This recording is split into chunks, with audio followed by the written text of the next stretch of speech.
नमस्कार साथियों, स्वागत है आप सभी का अंकित इंस्पायर्स इंडिया पर। मैं हूं अंकित अवस्थी और आप हैं मेरे साथ में।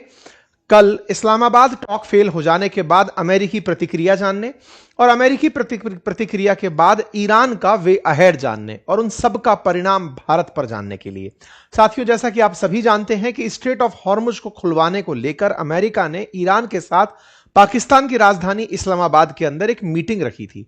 उस मीटिंग का एजेंडा यह था कि ईरान स्ट्रेट ऑफ हॉर्मुज से गुजरने वाले जहाजों को जाने दे, उनसे टोल वसूली बंद करे और दुनिया पर अपने प्रभाव को खत्म करे।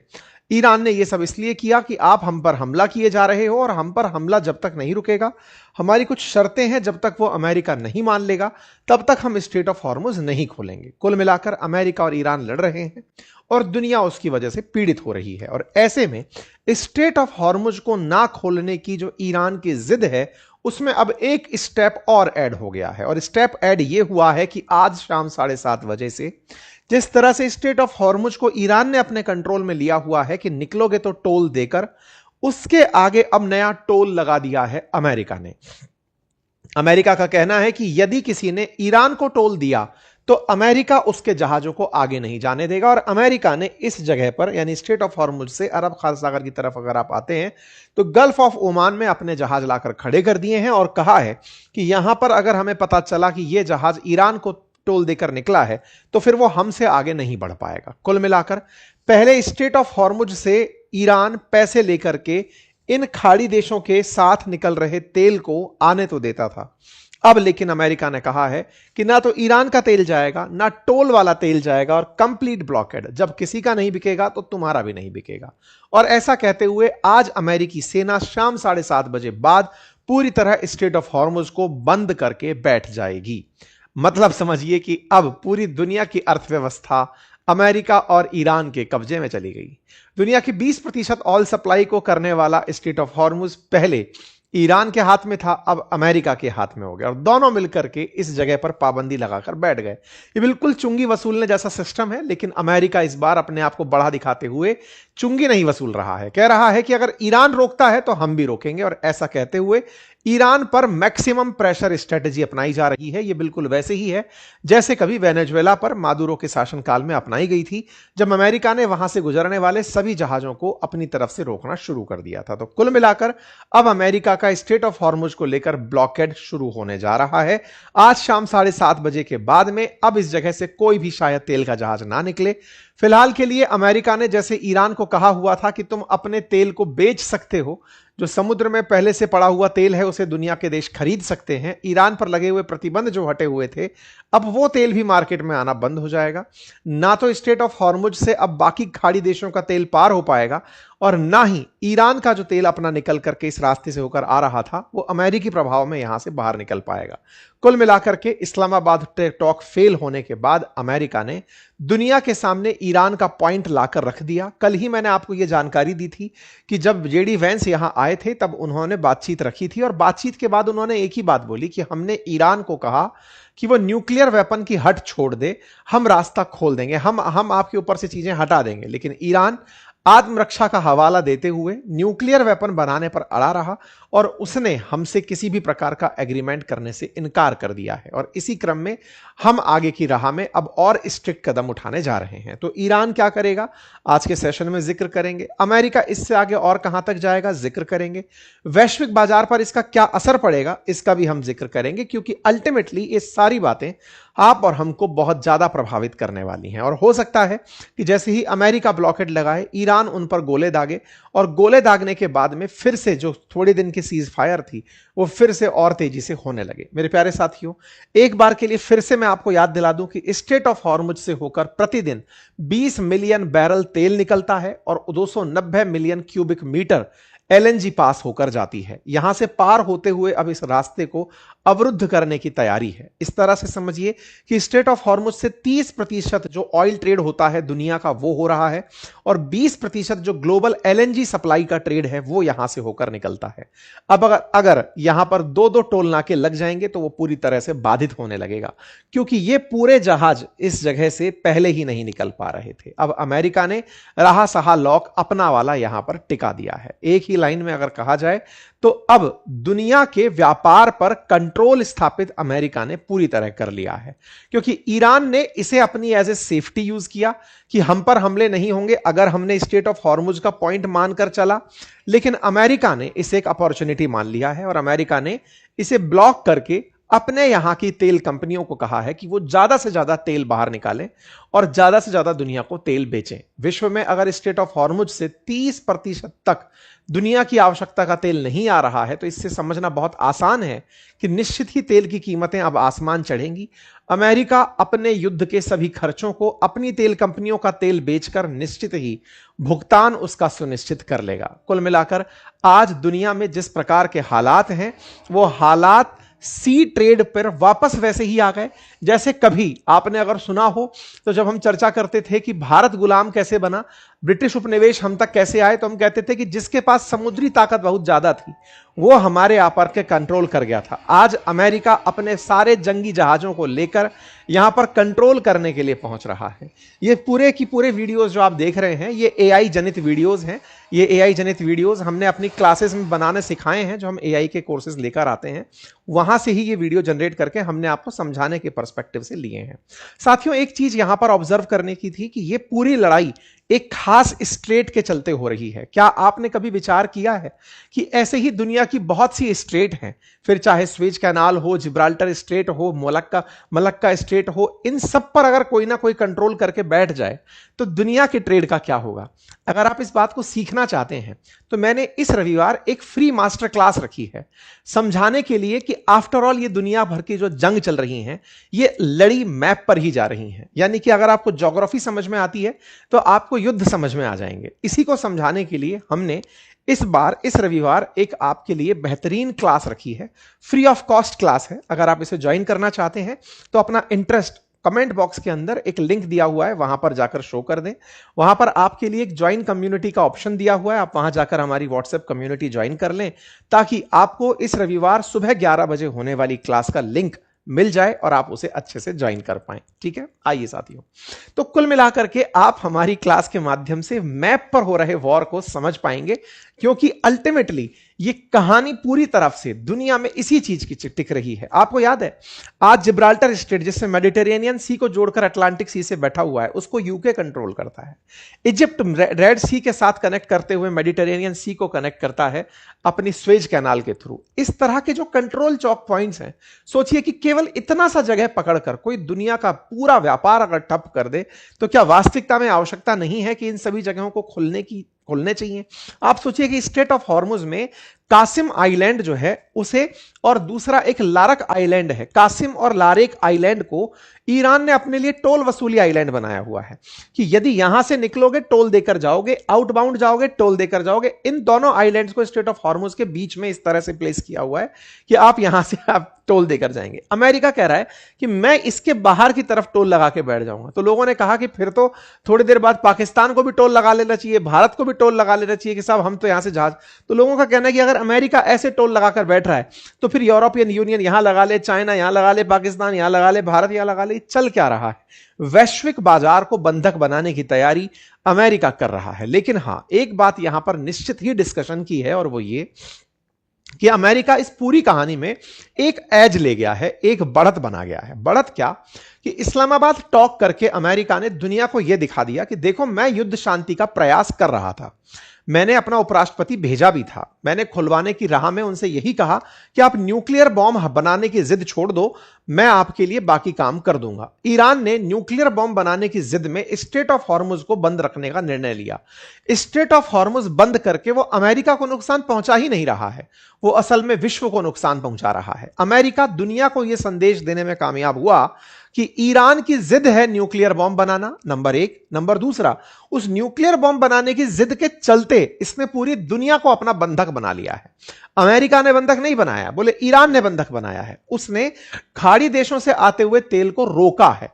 तो ईरान ने रोका है, इसलिए गुनहगार मैं नहीं हूं। ईरान कहता है कि साहब आपने हमारे यहां पर सिविलाइजेशन मिटाने की धमकी दे डाली, आपने हमारे यहां इतने गोले बरसा दिए, अब हम अगर अपनी रक्षा में यह भी नहीं करें तो क्या करें। साथियों, ये बड़ा बहस का बिंदु है कि आफ्टर ऑल सही कौन, क्योंकि सोशल मीडिया पर सेंटीमेंट तुरंत बदलते हैं। लगातार अमेरिका जब ईरान पर हमले कर रहा था तो सेंटीमेंट ईरान के साथ जुड़ गया था, लेकिन अमेरिका चुप होकर के ईरान को स्टेट ऑफ हॉर्मुज दे करके दुनिया में ईरान के खिलाफ सेंटीमेंट बनाने में अब कामयाब हो रहा है। लोग चर्चा कर रहे हैं कि अमेरिका को तो कोई लालच ही नहीं है। अमेरिका अगर स्टेट ऑफ हॉर्मुज पर अपना ब्लॉकेट लगाकर बैठता है तो वो केवल इसलिए ताकि ईरान को यह बताया जा सके कि बेटा औरों का तेल रुकवाकर तुम अपना तेल अगर बेचने की सोचते हो, यह हम नहीं होने देंगे। तो अगर बाकी देशों को नुकसान हो रहा है तो तुम्हें भी होगा। तो ऐसे में अमेरिका दुनिया के देशों के सामने फिर से बचावकर्ता के रूप में, बचावकर्मी के रूप में नजर आएगा। यानी अमेरिका इस खेल को खेलकर इस्लामाबाद टॉक के बाद में एक बढ़िया पॉजिटिव इमेज बनाने में कामयाब हो रहा है, क्योंकि उसे यह गेम समझ में आता है कि पब्लिक सेंटीमेंट अभी ईरान के पक्ष में खड़ा था, लेकिन ये दिन ज्यादा खिंचते गए तो अमेरिका के पक्ष में खड़ा हो जाएगा। क्योंकि आज जब अमेरिका ये बात बोलता है, लोगों को लगता है देखा, हम तो कह ही रहे थे इसको न्यूक्लियर बॉम्ब बनाना था। अब आप में से कुछ लोग एक तर्क देंगे कि सर ईरान को न्यूक्लियर बॉम्ब बनाना इसलिए जरूरी था, अगर वो नहीं बनाता तो भाई साहब अमेरिका और इजराइल ना जाने कब का उसे खत्म करके बैठ गए होते। बिल्कुल सही सोचते हैं आप। तो सेल्फ डिफेंस में अगर उसे न्यूक्लियर बॉम्ब बनाना था तो आज साउथ कोरिया, जापान, जर्मनी, ये सारे वो देश हैं जो विश्व की टॉप 10 इकोनॉमीज में शामिल है और इनके पास न्यूक्लियर बॉम्ब नहीं है। प्रॉस्पेरिटी इनके यहां पर है, लोग जाकर इनके साथ काम करते हैं, ये दुनिया के साथ रिलेशनशिप रखते हैं।